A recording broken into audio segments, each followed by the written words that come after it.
Sure, appreciate everybody coming out today. Really excited about the media having the opportunity to meet the 2015-2016 team. Now, Ira, I can't eat that on my diet. Happy birthday. Golly, isn't that awfully nice? Been working on my 24-day cleansing diet for the past 14 days, and damn, that looks good. Please, Ira, thank you. It's very nice. Very much appreciated. We'll make sure we slice this up for everybody here. For you, yes. No, really, really excited. I think you're going to enjoy getting the opportunity to meet these players. The personalities are fantastic. Not only have they been working extremely hard on the basketball court for me, they're great young women to be around. It's something that we've taken great pride in during the recruiting process, not only to go out and identify great basketball players, but great people that are surrounded by great families and great support. And that's what we have. It's going to be an interesting year. There's no question about it. With 9 freshmen and sophomores, we've got 2 juniors, and then we just added Dakota Weatherford as a walk-on, who today she'll actually earn a scholarship. So she'll be excited to hear that. For this upcoming season. She's been here with us since the start of practice. Been early, been on time for everything. Works extremely hard, and since we're fortunate enough to have an open scholarship, she's going to be awarded that. So really excited to be able to tell her that today. It's going to be a year where we're going to count on a lot of our freshmen to play. Going to have to be impact players, not players that are just going to go in there and occupy some time, occupy space. We're going to need them from the get-go to be able to come in and play and produce. And I really believe we have a freshman group that is going to be able to do that. Our returning players, Erica Carter, has made significant improvements. I'm excited for her. Maisha Hines-Allen, Mariah Moore, both used this summer in different ways. Mariah had the opportunity to play with the U19 national team and compete for a world championship over in Russia. Was a great experience for her and for myself as an assistant. Maisha went out and tried out there in Colorado Springs for the Pan Am team and the World University Games team. She did not make either one, but as a freshman was one of the few freshmen that were invited to go out there and try out for the team. But it was a great experience for her. It was great for her to see the amount of talent that is out there, and I think she really, has a hunger within her now of wanting to be special, wanting to be great. And she is really, really improved, and I'm really excited for her to be able to show that off this upcoming season. Courtney Walton is back. She sat out last year with the broken toe, doing well. Excited to have her rebounding back. That's one of the best rebounders that I've coached. Relentless, always going after the ball, going to help us in that area, especially with the losses that we had with Shantae, Sharon, Sarah, some very good rebounders in the post position. And then Brianna Jackson is one that I think our crowd's really going to enjoy. I think our fans are going to enjoy seeing her play. Her athleticism, her ability to get to the rim, her ability to defend. It's going to be exciting. It's really going to be exciting what she's going to be able to bring, a different dimension to our team that we really haven't had in the past year or two. So really looking forward to having her have the opportunity to step out and play. And then, our freshmen, all of them are going to play. Asia Durr right now, I'd say, is probably at about 70 to 75%. She's made some real good improvement over the past 2 weeks. She's practicing with us every day, but the explosiveness, it's not quite there throughout the entire practice. Ball handling skills are as good as I've been able to coach in my 19 years of coaching. Sees the floor, passes the ball, sees the next pass, understands if she can't deliver it to somebody that's open, she'll get it to the person who can. Just an instinct for the game. Her instincts are off the chart. Taja Cole, her athleticism, her quickness is something that we're going to rely on a lot. I think she can help turn us into a little bit of a faster team than we played the past few years. Just really have to get her to focus on throwing it to the right team. So, you come out of high school, you're used to being able to throw some no-look passes, some different things, where at this level, keep it simple. Right now, especially for freshmen, is what I need her to do. Brianna Jones, another freshman, is shooting the ball extremely well. Very good catch and shoot. Extremely hard worker. She's going to only continue to get better, but there's no doubt she's going to be able to give us some really good minutes at the 3 spot.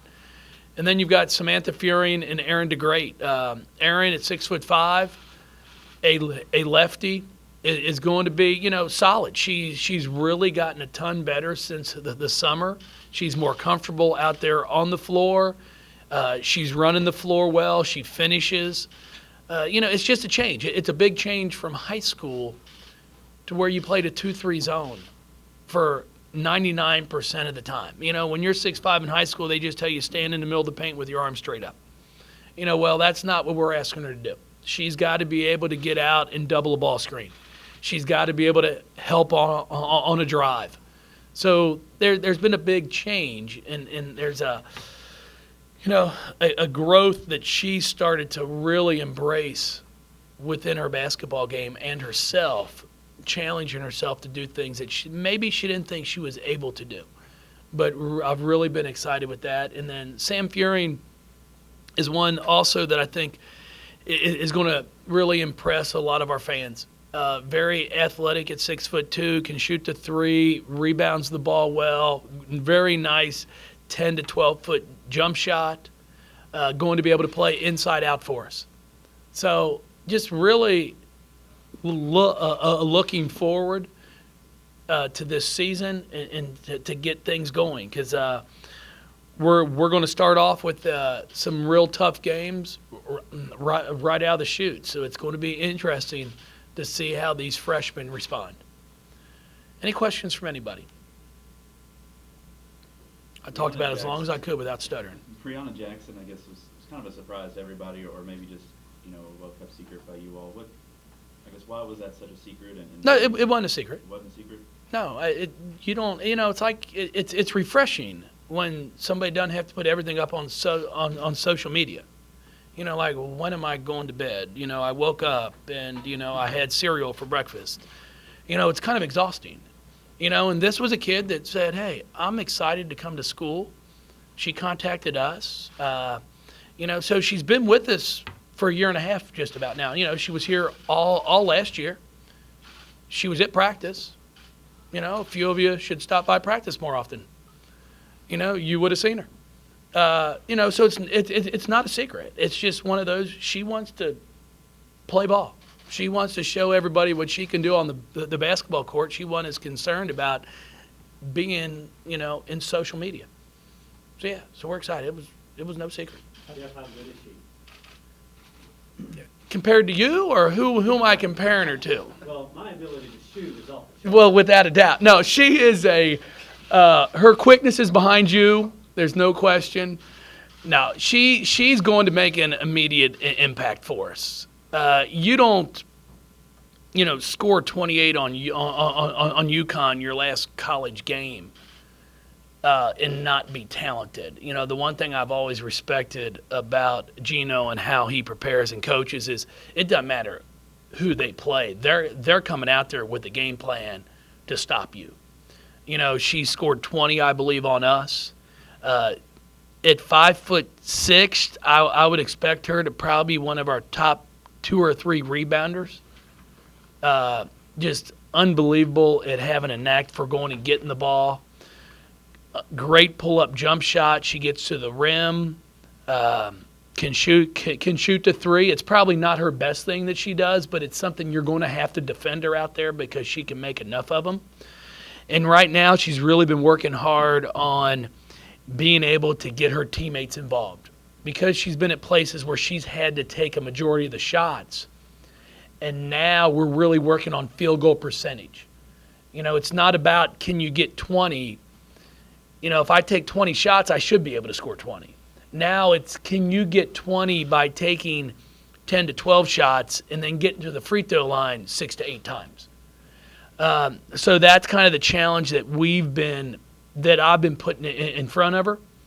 I'd be surprised to see anybody on our team average 20. I think we could easily have 4, 5, 6 players in double figures. You talked about getting this team where you want, like the family and the kids. Not that you've had bad teams, but talk about the process of trying to get it to where it's like it is now for you. Well, it's been a 9-year process from day one. I mean, it takes the players that we currently have to help us recruit. I mean, it goes back to Patricia Barlow, goes back to Angel, Candace Bingham. Those were young women that helped us recruit. So we kept showing them and giving them the idea of like, hey, this is how we want things done. This is the type of people that we're looking for. So when recruits come on visits, we ask our players, what do you think of them? Will they fit in? And we've dropped a few of them throughout the years because our kids just didn't have a real good feel. Because they're the ones that are going to be spending 80% of the time. As I tell our recruits, same thing. I said, you can like me as much as you want. You can like my staff. You can think we're great. But if you don't get a good feel for the kids you're going to play with and your teammates, I advise you not to come because you're spending 80% of your time with them. When times are tough and you've had a bad day of practice, you're going back to your dorm room and you need to have teammates who are going to be supportive. And that's where we are right now. I mean, it's really it's exciting. We were on that verge a few years ago, and now we've just continued to get better and better. Jeff, how hard is it to fill with so many girls? You know what? I don't think it's that hard. Somebody at our media day down at ACC media day was like, you don't have much experience coming back. You've got a lot of youth. And my response was, well, I could have 5 seniors, and if they're 5 bad seniors, we're still going to be bad. So it's like our young kids are good. It's not like we're sitting here going, in 2 years, I think they could be ready to play. We're fortunate to have recruited some kids that I truly believe are going to be able to come in and be an impact from day one. Now, is there growth in their game? Yes, for sure. There's still a lot of growth for them. But I think they're going to have the ability to come in and play. Similar to that freshman class when we had Shoney and Shantae Dyer, Sharon Vales, those kids came in a year after we were 14 and 18, and we go to the Sweet 16. So, I don't think it's going to be a problem. Now, are we going to have some ups and downs? Of course. But I think when it's all said and done, come January, February, March, I would expect us to be playing some good basketball. You talked about Asia's ability of basketball. Talk about, she's had so much hype throughout her and how she's kind of dealt with that, and it doesn't really seem to affect her ever. No, she handles it well, and I think a large part of it is because she works.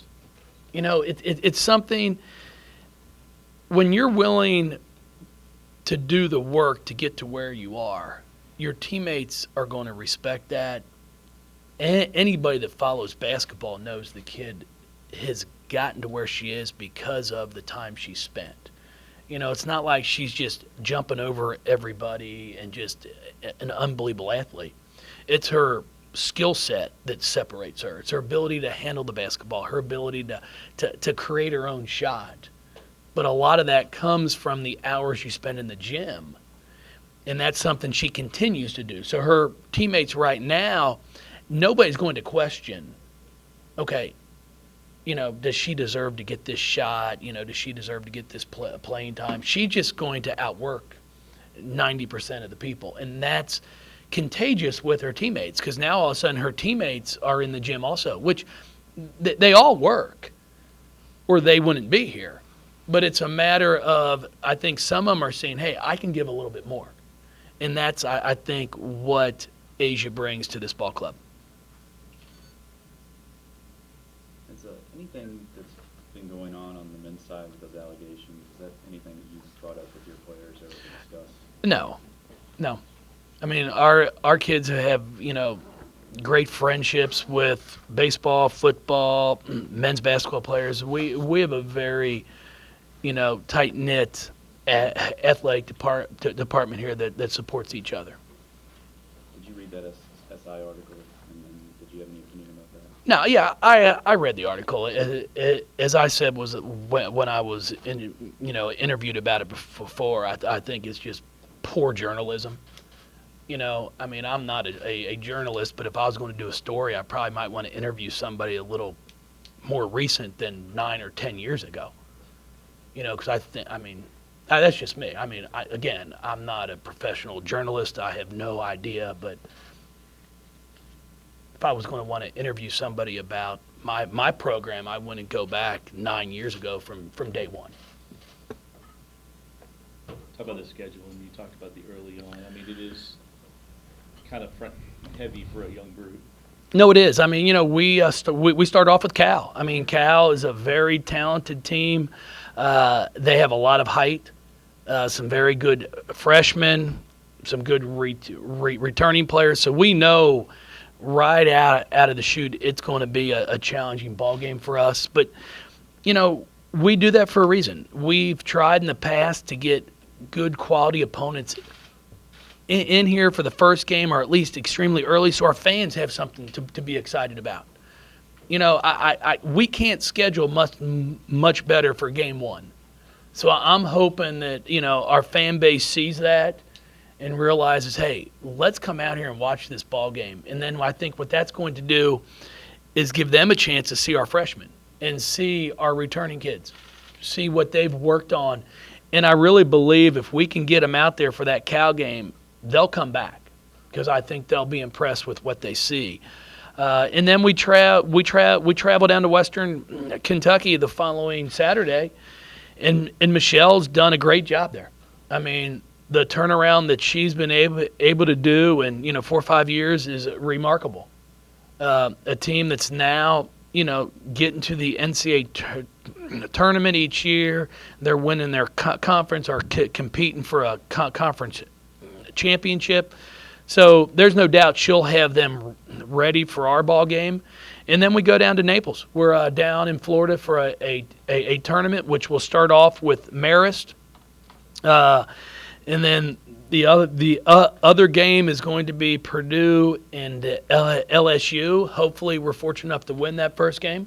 Then we'd play the winner of that Purdue LSU game. If we don't, then we'd play the loser of that game. So no matter what, we're going to be going against a very good basketball team in game one and game two. Marist has had a ton of postseason success, very well coached. So it's going to be a challenge. And then if we're fortunate enough to win the first two, you're looking at a possible games with teams like Stanford or Dayton, who are, very, very good programs. So it's a early challenge. Come home from that, then we're at Michigan State. So, there's not too many easy ball games on this schedule. Does leadership worry you at all? No. Courtney Walton has done a great job. Maisha Hines-Allen has really stepped up in that area. Her effort day in and day out on the practice floor has been fantastic. And Mariah Moore is really starting to understand that you got to put that work ethic in during practice in order for you to have more success during games. So I think she's really starting to see that and doing some good things for us also. Defensively, you guys feel a little more versatile from last year? Yeah, we should have better outside shooting, I think. That's one thing that we were not very strong in last year. really looking just to improve the shots we take. I think now we have more players that are going to be able to score, so you shouldn't see too many forced shots. You should see a lot of open shots. And then hopefully with that, you'll start to see our field goal percentage climb. Anytime you bring in the number one guard in the country, there are going to be expectations. What should proper expectations be for Asia? Is she double-digit kind of scorer immediately? Well, right now with where she is coming back from her rehab, I'm not going to put any expectations on her except for when she's out there to go hard. She really, when we started up about two weeks ago, was the first time since May when she was competing with USA Basketball 3-on-3 that she'd been in live any type of actual game situation. So you're looking at 5 months since she'd been on the floor playing a 5-on-5 or in a 3-on-3 setting. So, she's still getting her legs back under her. She's still getting her shot back. So I'm not going to put any type of expectations on what to expect from her from scoring. But there's no doubt she'll be able to have a significant impact on the game.